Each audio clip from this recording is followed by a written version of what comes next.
we're planning a Sunday brunch. So the thing with brunches is you have so many options as to what you could do. You could do something savory, you could do something sweet, you could do something egg-based like a frittata, or traditional, which is what I feel like doing today. I was thinking pancakes, or I could do waffles, crepe, but one thing I haven't had in a long time is some French toast. So we're going to start with some French toast. On the side, I was thinking everybody always has bacon, right? It's a special occasion kind of brunch food. But when I make it, I find that half of the bacon grease ends up on my face, which is really lovely as I'm bringing the guests into the house.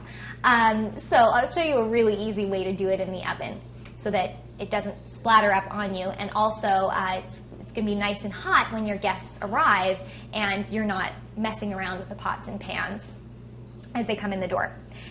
And then I was thinking as a side bread, I would do the traditional banana muffins. I've got some bananas that are just about ready to be used for that. They're a little bit riper than I would eat them normally, so it's perfect to use them that way. And as a drink, of course, you could do a cocktail first thing in the morning.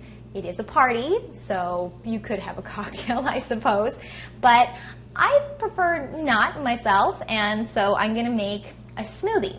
And the smoothie is going to be great because depending on what time you might host your brunch, your guests may eat breakfast real early and are not that hungry by the time they come, or people might just not eat at all in the morning and are ravenous by the time they arrive.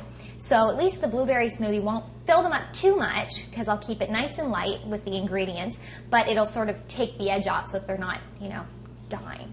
So that's it. We're going to do the French toast, the bacon, the smoothie, and the banana bread. So let's get started.